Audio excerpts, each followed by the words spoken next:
ছোট্ট একটি ঘটনা ঘটলে গেল রোয়াব ওঠে। কসবা গণধর্ষণ ঘটনা প্রসঙ্গে সাংবাদিকদের প্রশ্নের উত্তরে এমন এক মন্তব্য করতে দেখা গেল রাজ্যের সেচ মন্ত্রী মানস রঞ্জন ভূঁইয়াকে।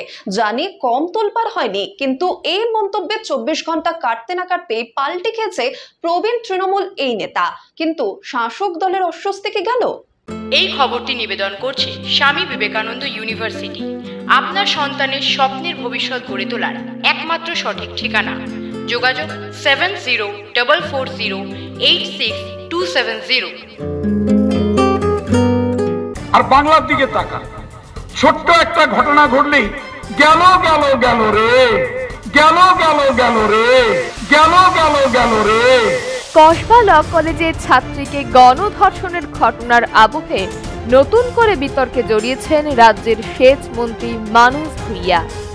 মঙ্গলবার কলকাতা মেডিকেল কলেজের এক অনুষ্ঠানে তিনি বলেন, ছোট্ট একটা ঘটনা ঘটলেই গেল রব ওঠে, যা নিয়ে গোটা রাজ্য তোলপাড়।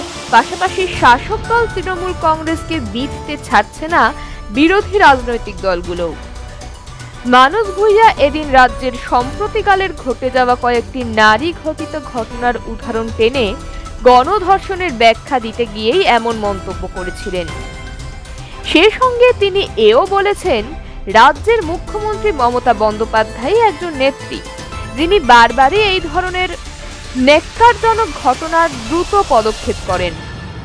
আর বাংলার দিকে তাকা, ছোট্ট একটা ঘটনা ঘটলেই গেল রে, কি সর্বনাশ। হ্যাঁ, ঘটনা তো ঘটে, নিজের ফ্যামিলিতে ঘটে। হাজবেন্ড ওয়াইফকে মেরে দিচ্ছে বালিশ চাপা, ওয়াইফ প্রেমিকের সঙ্গে ঘুরতে গিয়ে বরকে ঠেলে দিচ্ছে পাহাড়। This are the crisis of the society. কিন্তু আমাদের মুখ্যমন্ত্রী মাতৃ স্নেহে প্রত্যেকটি ঘটনাকে ট্যাকল করে। তার নাম Mamata Banerjee. I appeal to my federation boys and girls, stand beside her. কে কি গালমন্দ করছে, কে কি সমালোচনা করছে দেখবেন না। কিন্তু বিরোধী রাজনৈতিক দলগুলি মানস ভূঁইয়ার মন্তব্যের প্রসঙ্গে এককালে মুখ্যমন্ত্রী মমতা বন্দ্যোপাধ্যায়ের বলা একটি মন্তব্যের মিল খুঁজে পেয়েছেন। 2012 সালে পার্ক স্ট্রিট ধর্ষণ কাণ্ডের পরেও মুখ্যমন্ত্রী মমতা বন্দ্যোপাধ্যায় বলেছিলেন, এটা একটা ছোট এবং সাজানো ঘটনা। তারই দলের মন্ত্রীর কাছ থেকে আর কি আশা করা যায়? প্রশ্ন বিজেপি বাম দলগুলির। রাজনৈতিক ওয়াকিবহল মহলের একাংশ বলেছেন, পশ্চিমবঙ্গের তৃণমূল নেতাদের এই ধরনের মন্তব্য নতুন কিছু নয়। আরজিকর ইস্যুতেও শাসক দলের বহু নেতা নানান ধরনের মন্তব্য করেছিলেন। কসবা আইন কলেজের ভিতরে ঘটে যাওয়া গণধর্ষণের ঘটনায় যেখানে মূল অভিযুক্ত একজন তৃণমূল ছাত্র পরিষদের নেতা, তখন স্বয়ং মন্ত্রী দাবি করছেন এটা একটা ছোট ঘটনা। যদিও পোড় খাওয়া এই প্রবীণ রাজনীতিবিদ 24 ঘন্টার মধ্যেই পাল্টি খেলেন, যখন দলই তার মন্তব্য নিয়ে অস্বস্তিতে বললেন। বুধবার বিধানসভায় বসে মানস ভূঁইয়া রীতিমতো সাংবাদিক সম্মেলন করে দাবি করেন, কসবার ঘটনার নিন্দা করি, খারাপ কাজকে আমি কখনো সমর্থন করি না, আমার কথা বিকৃতভাবে ব্যাখ্যা করা হচ্ছে। তার আরও দাবি, কসবা প্রসঙ্গে ছোট ঘটনা কখনোই বলেননি, স্বাস্থ্য ক্ষেত্রের ঘটনার কথা বলেছি, মমতা বন্দ্যোপাধ্যায় কত ভালো কাজ করেছেন সেটা বলেছি। কিন্তু কসবার ঘটনা কোনটা? Is it related to my statement with Kasba? এটা সম্পূর্ণ একটা বিভ্রান্তিকর, ইচ্ছাকৃত, অপদস্থ করা, অপমান করার জন্য এই কথাটা জুড়ে দেওয়া হলো। আমি সংবাদ মাধ্যমকে শ্রদ্ধা করি। সংবিধানের চতুর্থ পিলার সংবাদ মাধ্যম।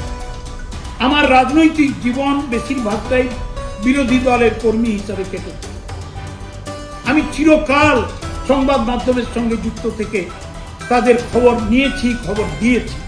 মুখ্যমন্ত্রী মমতা বন্দ্যোপাধ্যায়ের শাসনকালে রাজ্যের একাধিক সাড়া জাগানোর ঘটনা ঘটেছে, যার মধ্যে কয়েকটি নৃশংস ধর্ষণের মতো ঘটনাও আছে। হাঁসখালি, কামদুনি, কাকদ্বীপ, রানাঘাট, সিউড়ি, সন্দেশখালী ও গত বছরের তোলপাড় করা আরজিকর কাণ্ড। প্রতিটি ঘটনাতেই মুখ্যমন্ত্রী মমতা বন্দ্যোপাধ্যায় এমনভাবে ব্যাখ্যা করেছেন যেন এটি একটি সাধারণ ঘটনা। যেমন হাঁসখালি নিয়ে তার মন্তব্য ছিল, আমি এই ঘটনার নিন্দা জানাই, কিন্তু আমি শুনেছি ছেলে ও মেয়েটির মধ্যে প্রেমের সম্পর্ক ছিল। এটি কি প্রকৃত ধর্ষণ, প্রেমের সম্পর্ক, গর্ভাবস্থায় ঘটনা নাকি অন্য কোনো কারণ? আবার সারা জাগানো কামদনির ঘটনার পর বিক্ষোভকারীদের সরাসরি মাওবাদী বলে দাবি করেছেন মমতা বন্দ্যোপাধ্যায়। আরজিকর হাসপাতালে ধর্ষণ ও খুনের ঘটনায় যখন গোটা দেশ উত্তাল, তখনও মুখ্যমন্ত্রী একজন সিভিক ভলেন্টিয়ারের গ্রেপ্তারি নিয়ে আরও অনেককে আড়াল করার চেষ্টা করেছিলেন। এবার কসবার ঘটনা নিয়ে যখন তারই দলের একাধিক নেতানেত্রী কুকথায় পঞ্চমুখ হচ্ছেন, তখন অস্বাভাবিক রকম নীরব তৃণমূলের সর্বোচ্চ নেত্রী। তাই হয়তো কল্যাণ বন্দ্যোপাধ্যায়, মানস ভূঁইয়া পার পেয়ে যান। ব্যুরো রিপোর্ট, নিউজ বর্তমান।